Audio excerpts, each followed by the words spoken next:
Alhamdulillahilladzi yursilis sama alaikum midrara wa yumdidkum biamwalin wa banin wa yaj'alakum jannatin wa yaj'alakum anharo. Asyhadu an la ilaha illallah wahdahu la syarikalah wa asyhadu anna Muhammadan abduhu wa rasuluh la nabiyya wa rasula ba'dah. Allahumma anfa'na bima 'allamtana wa 'allimna ma yanfa'una wa zidna ilman. Allahumma kfina bihalalika an haramik wa ghnina bifadlik aman siwak amma ba'du. Alhamdulillah, segala puji syukur kehadirat Allah Subhanahu wa taala yang telah menurunkan hujan yang deras kepada kita sekalian, yang mudah-mudahan wa yumditkum bi amwal, yang Allah kayakan kita dengan harta-harta, wa yumditkum bi amwal wa banin, dan anak-anak yang mudah-mudahan senantiasa sehat, keluarga yang sehat. Kemudian wa yaj'alakum jannatin, yang Allah tumbuhkan kebun-kebun yang berwarna-warni, yang segar, yang subur di tengah-tengah kita atau di sekitaran kita, dan mengalirkannya sungai-sungai yang jernih, sungai-sungai yang bersih kepada kita sekalian. Mudah-mudahan dengan juta nikmat karunia membuat kita menjadi hambanya yang senantiasa bersyukur, menjadikan hujan adalah betul-betul kita pandang sebagai rahmat, sebagai kasih sayang Allah, bukan sebuah kendala. Ini penting untuk terus kami ingatkan, karena seringkali hujan dianggapnya menjadi bencana, bahkan nggih kendala, nggih bencana. Yang semestinya insya Allah kalau kita menjaga rasa syukur kita, kita cukupi hati kita penuhi hati kita dengan rasa syukur, sehingga kita tidak perlu terlalu banyak memikirkan yang kekurangan-kekurangan dari kita. Kurangnya satu tapi dipikir 1000 kali, maka sepertinya kurangnya jadi banyak, okay? Dan itulah yang membuat kita menjadi kufur. Naudzubillahi min dzalik. Kemudian salam beserta sholawat marilah senantiasa kita curah limpahkan kepada junjungan Nabi besar kita Muhammad Sallallahu Alaihi Wasallam, sang khotamun nabiyyin, penutup para nabi, yang sekaligus menutup risalah panjang, satu risalah dari Nabi Adam hingga berakhir pada kenabian beliau. Maka lengkaplah sudah Islam sebagai agama kita. Mudah-mudahan kita ridho, Allah juga ridho. Radhiyallahu anhum wa radu'an. Jadi Allah insya Allah menakdirkan segala sesuatunya pada kita kan nggih, semuanya dalam kondisi yang terbaik nggih.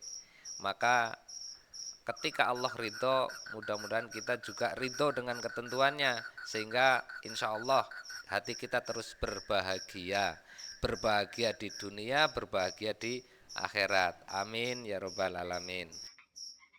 Dan mudah-mudahan dengan senantiasa mengikuti sunnahnya, menegakkan sunnah yang dicontohkan, yang disabdakan Nabi kita Muhammad Sallallahu Alaihi Wasallam, memantaskan diri kita untuk kemudian Allah kumpulkan kelak kita semua bersama Nabi terkasihnya di jannah, di surga. Amin ya robbal alamin.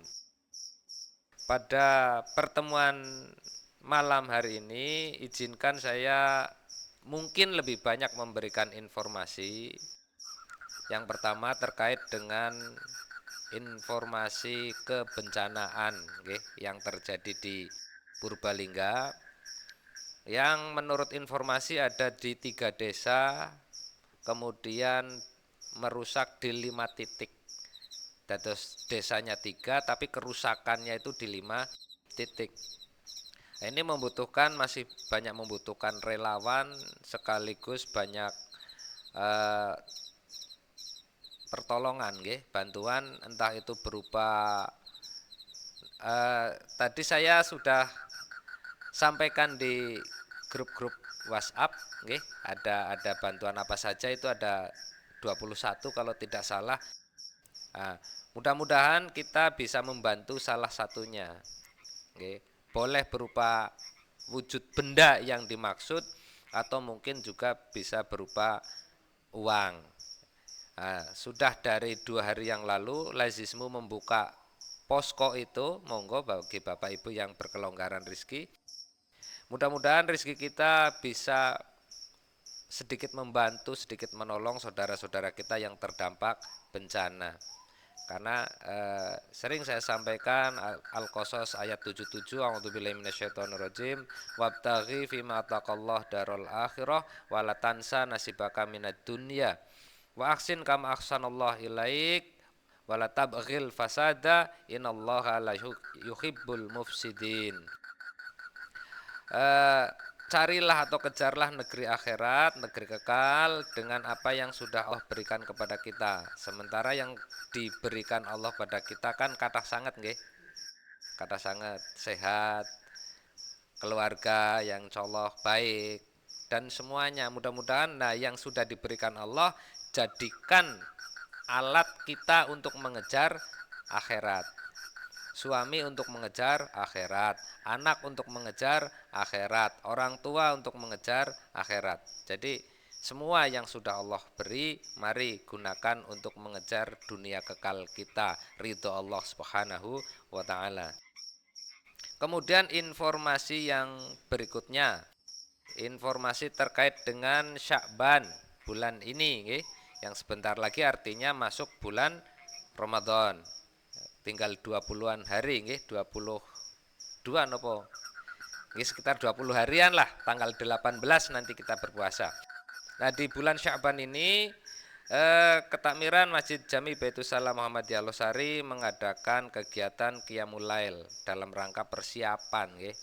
Persiapan membiasakan diri Qiyamul Lail menjemput bulan suci Ramadan nanti.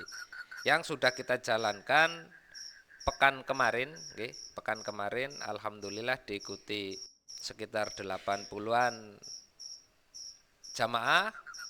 Kita melaksanakan Qiyamul Lail, kita kumpul jam 3, pelaksanaannya kemarin setengah 4. Yang jelas kita mulai setar jam 3 untuk kita berkumpul dulu. Kemudian kita melaksanakan Qiyamul Lail berjamaah, kemudian rehat sejenak, berzikir, sholat sunnah fajar, kemudian kita lanjut dengan sholat subuh berjamaah. Setelah sholat subuh berjamaah, kita lanjut dengan kuliah subuh. Setelah kuliah subuh, dilanjutkan kembali darus yang dipandu oleh santri kalau wingi nggih. Insyaallah pada pekan nanti insyaallah dari PDM, karena kebetulan bertepatan dengan mabit. Tadi baru saja rapat dengan LPCRPM, Lembaga Pengembangan Cabang dan Ranting Pimpinan Daerah Muhammadiyah Purbalingga, sore tadi di masjid. Alhamdulillah insya Allah akan diikuti 142 masjid di seluruh Purbalingga.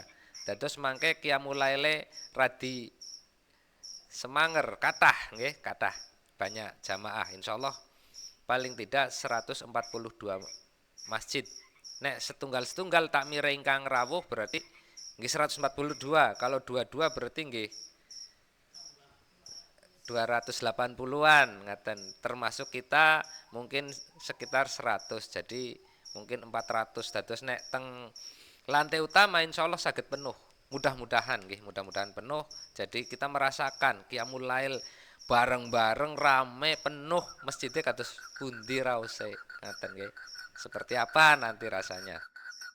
Nah, mudah-mudahan Bapak Ibu sehat semua, diberikan kemudahan, keringanan melangkah Qiyamul Lail di masjid.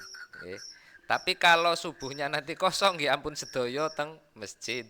Mangke teng masjid sedoyo musolane malah kosong. Tentu tidak, jangan seperti itu, Tapi kami mengundang, monggo yang berkesempatan silahkan mari merasakan Qiyamul Lail sareng-sareng raose kados nopo ngaten. Insyaallah setelah ndarus tadi kita lanjut dengan sholat syuruk berjamaah juga. Kemudian setelah syuruk kita sarapan, nggih sarapane nopo mangke yang disediakan ketakmiran ngaten nggih. Nek kalau wingi bubur, kalau besok ndak tahu apa. Kita tunggu menu berikutnya ngaten nggih.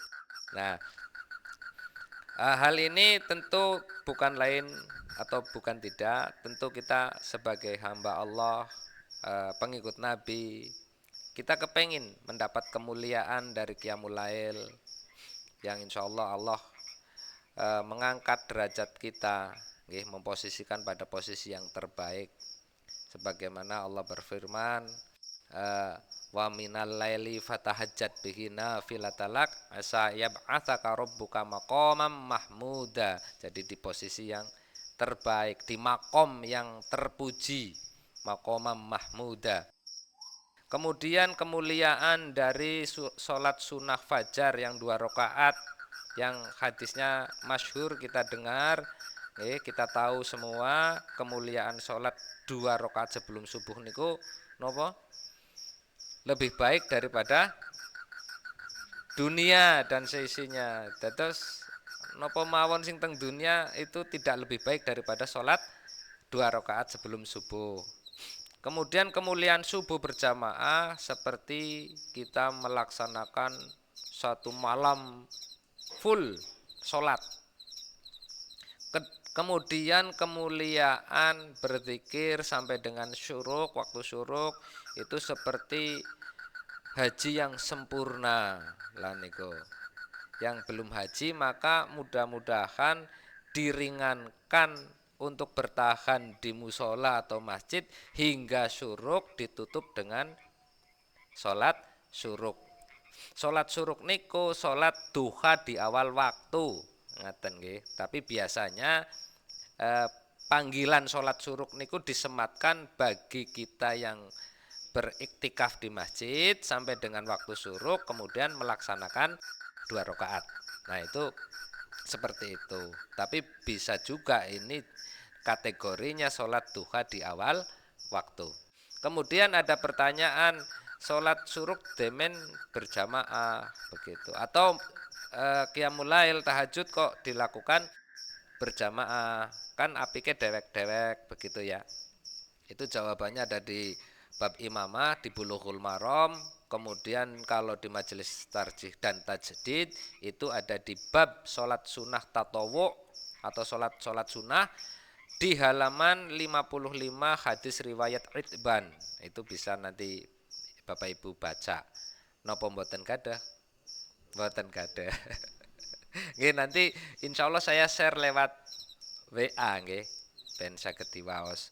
Karena namanya tarjih niku nggih kedae semua warga Muhammadiyah mengetahui nggih. Jadi ndak kagetan. Kadang beda semending kaget. Lah itu karena kurangnya kita membaca mungkin nggih. Nah, nanti insya Allah saya share PDF-nya untuk bisa dibaca. Informasi yang kedua niku nggih. Nah, kemudian terkait dengan mabit lebih saya persempit niki nggih. Itu besok dilaksanakan Ahad tanggal 31. Dados mulai Sabtunya nggih, mulai Sabtunya nanti mbok menawi Bapak Ibu kersa meramaikan terkhusus karena memang ini ketakmiran nggih. Nah, saya undang untuk musola nggih paling boten setunggal napa kalih ikut hadir. Tapi nek setunggal niki tindak nggih mboten nonton imame nek teng mriki nggih.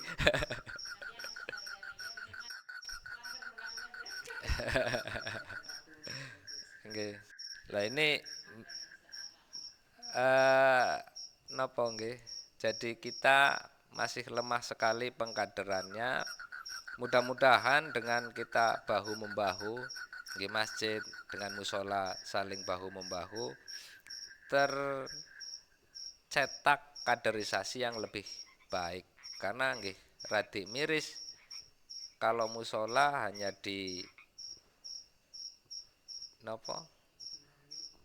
Nggih dimamis tunggal, napa malih sisan adan, sisan komat nggih Pak. Mboten. Nggih. Nah,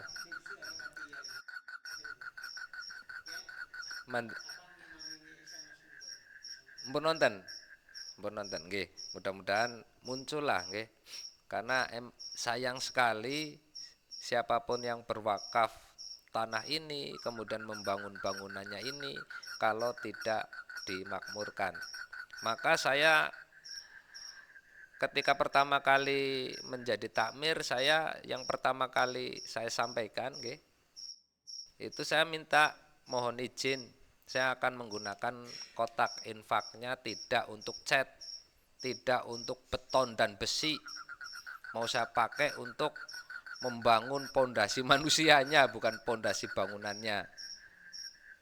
Untuk pemberdayaan nggih, untuk pemberdayaan nggih napa mawon, yang penting manusianya bahagia di masjid. Karena ternyata beton dan besi cuma membahagiakan di mata. Dalam merawatnya jane nggih angel, memberatkan. Lah kalau perawatan itu sudahlah berat, uang infak yang masuk paling 1 minggunya 1 juta 2 juta, lagi mboten cekap. Karena mengecat masjid sebesar Jami Baitus Salam nggih, itu paling tidak 50-an juta. Nah, tentu ini tidak masuk akal. Sekiranya ketika saya harus ngecat dengan jumlah total sekitar 50 tadi, saya ngumpulkan setiap pekannya 1 juta atau 2 juta, pinten pekan? 50 pekan berarti nggih. 50 pekan berarti sepanjang 1 tahun duitnya ora kena diutak-utik. Lah terus pripun jamaah ke? Lah nikum orang mesti oleh semono. Lah maka memang yang awal dulu saya minta izin, mohon izin kepada semua jamaah, saya akan pakai uang kotak amal atau infak untuk segala sesuatu yang kebutuhan manusia, bukan untuk kebutuhan gedung kata senikulah. Alhamdulillah qadarullah, faktanya 2 kali pengecetan, artinya pengecetan tidak total nggih, kubahnya, kebocorannya, kemudian kaca-kaca, karena memang menghabiskan uang tidak sedikit. Alhamdulillah ternyata tidak pakai kotak infak, kotak amal. Selalu ada muhaitsu la yahtasib. Nah, nggih. Modale mung setunggal, wa mayyatakillah yaj'alahu mahrojan. Kan ngaten nggih, tinggal kita takwa saja, udahlah bertawakal bahwa hasbuh. Jadi udah seperti itu saja, ndak usah khawatir. Kita sedang memakmurkan rumah Allah, pasti Allah pula yang jamin. Kados niku. Awale niku ra dikhawatir lah duit umat kok, duit infak kok mangan-mangan. Lah nggih napa? Nggih napa? Wong nyatane pamane nggo ngeceta ya kudu ngumpulna 50 minggu nggih. Nek oleh, nek mboten oleh berarti 50 punjul minggu ngaten. Mpun mumet riyin. Lah maka alhamdulillah qadarullah ketika malah justru kita gunakan untuk kebahagiaan jamaah nggih, untuk kegiatan sosial, ada yang meninggal ya kita bertakziah, itu malah justru lebih mengakrabkan satu jamaah dengan jamaah yang lain, hatinya malah lebih lembut ngaten. Jadi jangan terus-terusan uang kita itu untuk sesuatu yang kados niki wong nyatane apik-apik corona di sini kesini kok nggih ngapalah. Lebih baik sederhana, mungkin nggak terlalu bagus tapi selalu rame jamaah, itu akan lebih suasananya terasa hangat. Nah itu yang saya lakukan untuk Masjid Jami Baitus Salam. Alhamdulillah diikuti oleh Musola Al Ikhlas. Seniki rame teng mereka, kopi wonten terus, nggo jagongan ya betai wong anu pun nonton minuman nggih, makanan juga. Jadi nggih relatif langkung rame dibanding mriki. Lah monggo kita berupaya sekali lagi, kotak infak, kotak amal kalau bunyinya nafaqo yungfiku kan kaidahnya anfik unfik. Nafkah itu kan nggak bisa ditahan-tahan, harian sifatnya. Namanya orang makan itu nggak bisa ditabung setahun sekali misal, mboten. Namanya makan harus setiap hari. Demikian juga untuk menghidupi masjid ini harus setiap hari. Untuk kebersihannya, untuk apa? Ndak apa-apa. Misal, oh kia kurang wangi tuh kok kenal nopo niku lah sing gawe wangi dadi betah misal. Kia kok atis tuku karpet kados niku lah untuk kebutuhan-kebutuhan yang sekiranya habis pakai ndak apa-apa. Yang penting upaya kita meramaikan musola ngaten. Kalau tidak nanti anak-anak jangankan anak-anak wong kita aja ndak betah. Ngaten nggih. Kan upaya kita membetahkan diri. Nggih, saya juga sering sampaikan di masjid. Pokoknya upaya kita ini sebelum ngajak-ngajak orang, kita betah dulu nih di masjid. Makanya doa yang sering saya sampaikan nggih, sebelum yang lain-lain minta dulu doa, berdoa kepada Allah, minta kenikmatan beribadah. Ya Allah, berikanlah kenikmatan dalam beribadah. Semakin tambah rokaate semakin nikmat. Nah, kan dados salate kathah niku. Rokaate nggih. Karena para alim ulama kita itu sholatnya enggak 17 rokaat. Para alim ulama kita itu puluhan bahkan ratusan rokaat setiap hari. Nopo mawon nggih sholat. Punya hajat sholat, punya apa sholat. Jadi ndak harus rawatib saja. Ada sholat duha, ada sholat mutlak. Okay. Setiap kali ke masjid sholat. Bukan masjid Baitul Salam saja. Okay. Ini juga hukumnya masjid. Jadi nopo tahiyatul masjid. Keluar masuk lagi boleh tahiyatul masjid lagi.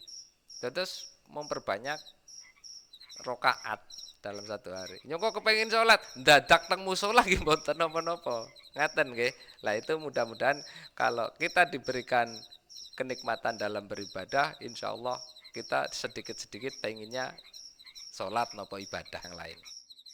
Nah, oke ini 19.05 berarti 20 menit lagi nggih. Kan kata suki nggih 20 menitan nggih. Ini saya ingin membawakan satu materi terkait dengan wahyu pertama Nabi. Wahyu pertama apa?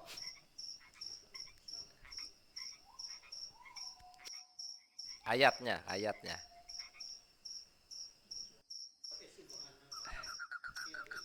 Iqra bismi rabbikal ladzi khalaq. Ada 5 ayat nggih. Yang pertama kali wahyu itu turun. Iqra bismi rabbikal ladzi khalaq, khalaqal insana min 'alaq. Iqra rabbukal akram alladzi 'allama bil qalam 'allamal insana ma lam ya'lam. Nah, kenapa Allah itu pertama kali menurunkan kok Iqra? Nggih, ini banyak yang bertanya begitu. Nah, dari Ibnu Katsir, kalau Ibnu Katsir kan beliau dalam menafsir lebih kados bercerita nggih, kisahnya ngaten. Yang insya Allah juga Bapak Ibu sudah tahu semua bahwasanya waktu itu kondisi masyarakat Arab nggih, itu dalam kondisi jahiliyah. Lah, yang perlu kita tahu tentang jahiliyah niku nopo? Kinten-kinten yang Bapak Ibu mangertosi nopo jahiliyah niku? Bodoh nggih, dalam kebodohan. Lah itu versi bahasa Indonesianya yang mudah. Tapi sebetulnya kondisi intelektual orang-orang Arab saat itu cerdas. Nah, ini saya ringkas. Saya ringkas saja nggih, saya ringkas. Ini karena saya mohon maaf ini belum sempat saya print out karena ternyata saya tadi ringkas kok tiga lembaran jadi belum saya print out. Tapi insya Allah nanti saya bawakan. Okay. Nah, ini sebetulnya masyarakat Arab di kondisi itu tuh cerdas. Karena justru sebaliknya kalau ada orang yang mencatat atau nulis itu dipandangnya lelet. Makanya dulu banyak orang yang tidak bisa baca tulis, termasuk Nabi kita itu ummi, tidak bisa baca, tidak bisa nulis. Ternyata ketika kita menyelami di kondisi saat itu, justru orangnya nopo-nopo langsung masuk ke otak. Okay. Kados membaca syair, saya yakin tidak banyak dari kita mendengarkan nopo lagu misal nggih, langsung apal. Nggih.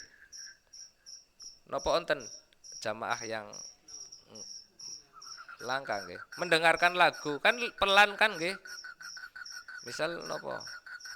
Nopo mawon lah. Biasanya lagu itu kan diucapkannya pelan, tidak seperti orang ngomong. Nah, orang Arab itu langsung nangkep apa yang disairkan, sehingga tidak perlu nulis. Itu kebiasaan tempo itu, waktu itu. Jadi kalau dikatakan bodoh, Kaido Sugi kirang tepat, karena orangnya justru cerdas-cerdas, tapi tidak berdasarkan Allah. Ilmunya itu dipakai untuk nafsunya. Paham nggih? Ilmune niki nggih ngakal-ngakali, nggih minter-minteri, pokoknya terserah nafsunya. Lah maka turunlah Iqra bismi rabbikal ladzi khalaq, baca dengan nama Tuhanmu yang menciptakan. Ngaten. Kalau tidak seperti itu, maka akan lahir banyak orang-orang cerdas, orang-orang kuat seperti Fir'aun. Fir'aun kuat nggih? Fir'aun itu kuat, Fir'aun itu juga cerdas. Nek mboten cerdas, mboten saged membangun piramid. Dan perlu Bapak Ibu ketahui, piramida itu adalah bangunan yang paling stabil, paling kokoh, sudah melewati ribuan tahun masih utuh. Sementara bangunan-bangunan pencakar langit tumbuh tumbang. Oke.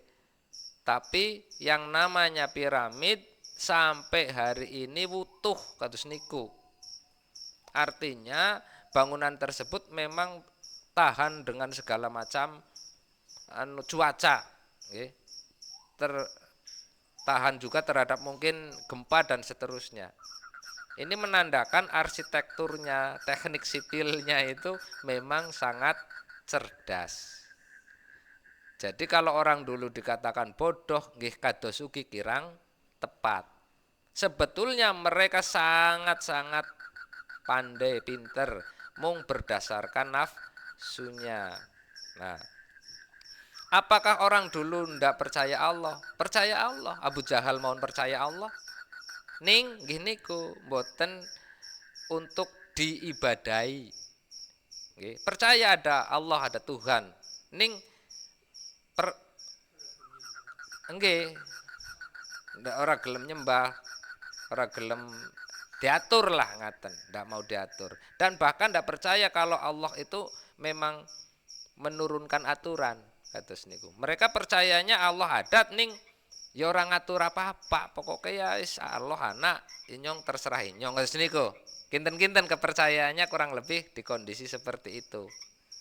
Nah, ini mungkin yang dulu waktu saya kecil enggak saya dapat. Ngertine jahiliyah mung bodoh ledo kados niku. Enggak begitu. Kondisinya pintar, kondisinya intelektualnya bagus. Nah, untuk meluruskan niki nggih, untuk meluruskan sifatnya. Lah, kalau kita muhasabah kondisi sekarang pinter-pinter napa bodoh-bodoh?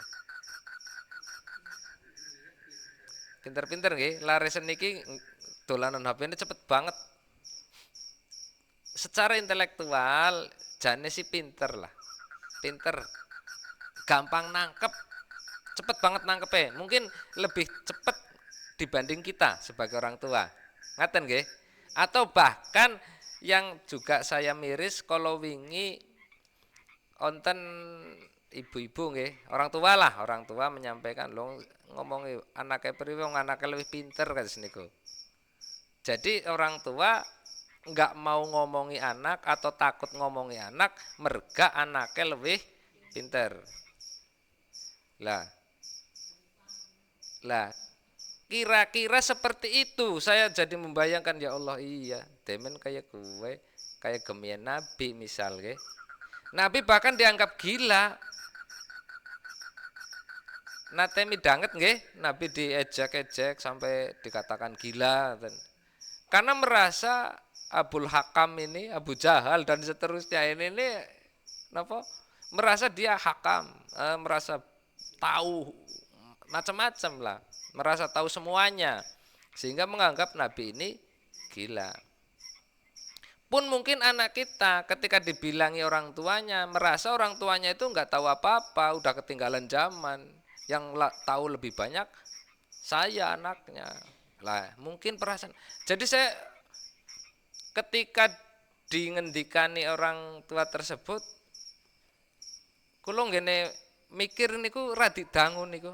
Setelah pertemuan itu tuh saya pulang nggih turun dari masjid. Bahkan sampai pulang itu ke bawah masih kepikiran apa dulu kondisinya juga begitu ya. Nah, ini saya mengajak kepada Bapak Ibu semua lebih banyak beristighfar sepertinya nggih. Fakultus taghfiru rabbakum innahu kana ghafara. Barangkali karena ya mestinya mungkin juga karena dosa-dosa kita, karena kebodohan kita, ketidaktahuan kita dalam membimbing anak, mendidik anak, sehingga terjadi kondisi yang seperti ini. Oke. Karena kondisi seperti ini kan mboten ujug-ujug. Mboten nggih, mboten ujug-ujug karena rangkaian peristiwa yang lama. Mungkin karena nggih jujur mawon di kondisi era industri. Sekarang kan era informasi nggih, nek riyin era industri.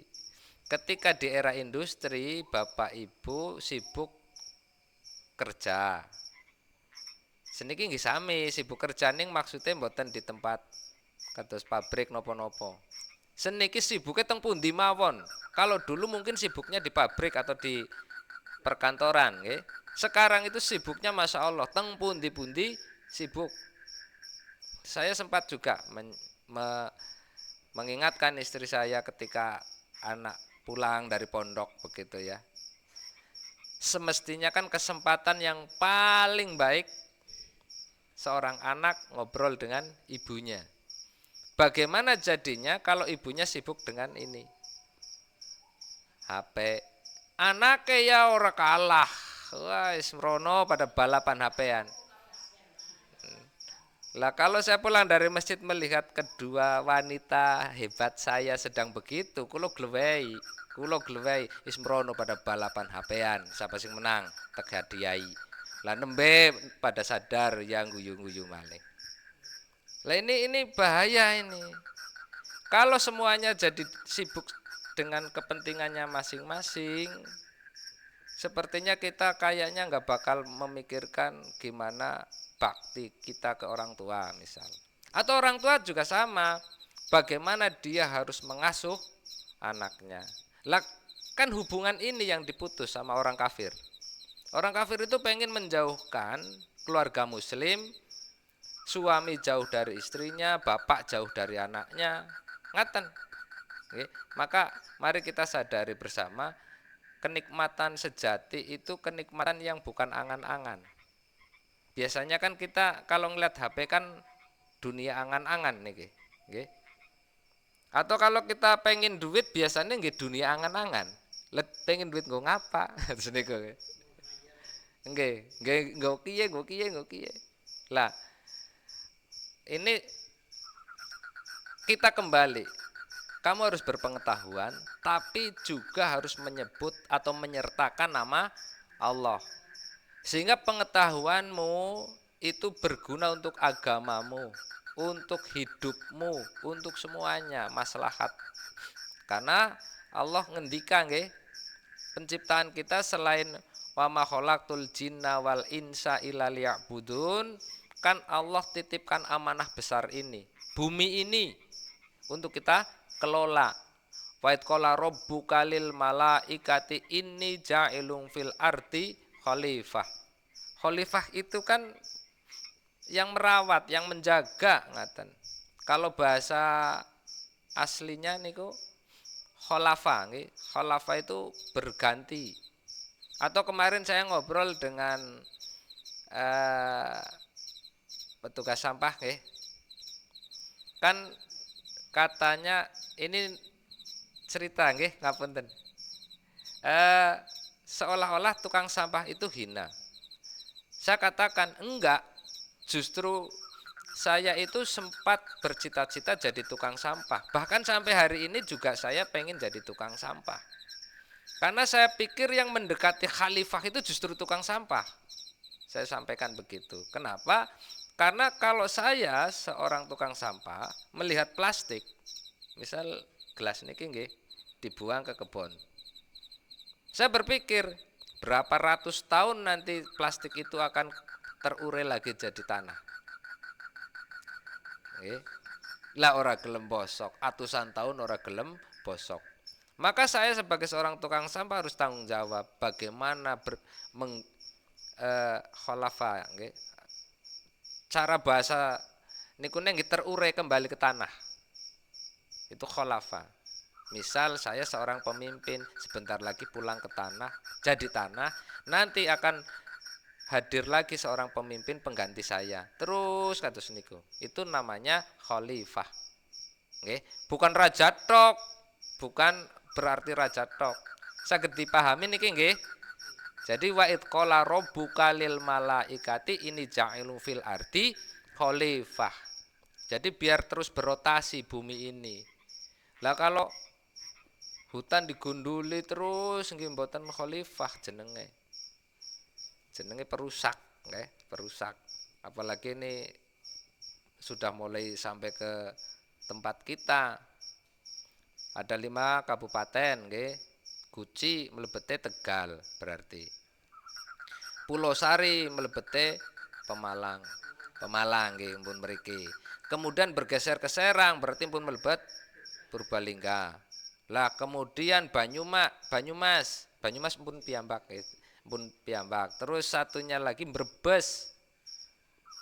Berarti 5 kabupaten yang ada yang mengelilingi Gunung Slamet itu sudah kena dampak semua. Mudah-mudahan jangan sampai ke sini nggih, jangan sampai ke Losari. Nggih pun cekaplah sudah, yang penting bagaimana kita yang diberikan Allah kesehatan, enggak dikasih cobaan berupa bencana nggih, kita turut berempati. Sedikit saja yang kita bisa nggih mari kita bantu. Karena kemarin kita mandan kondang teng kecamatan lazismu nulung kanan nulung kene Sumatrane ya oleh akeh kados niku. Masa nggone dhewek ora dibantu. Begitu kata Pak Camat. Lah maka ya ini bukan karena Pak Camat nggih, ini tentu karena Allah. Ini karena Allah kita berempati kepada sesama kita. Khairunas anfa'uhum linas. Sebaik-baik manusia tentu harus bermanfaat untuk orang lain. Nah kemudian ayat selanjutnya terkait dengan apa? Iqra bismi rabbikal ladzi khalaq khalaqal insana min 'alaq. Artine napa? Mboten ngertos. Khalaqal insana, diciptakannya insan. Khalaqal insana min 'alaq. Min 'alaq dari darah. Dari darah nggih. Jadi Imam Qurtubi dalam tafsirnya menekankan bahwasanya kalian, kita ini manusia itu enggak usah sombong. Kalian itu penciptaannya itu dari sesuatu yang menjijikan. Nggih. Kan alaqah itu kan bentuk kedua dari nutfah. Itu di Al-Mu'minun.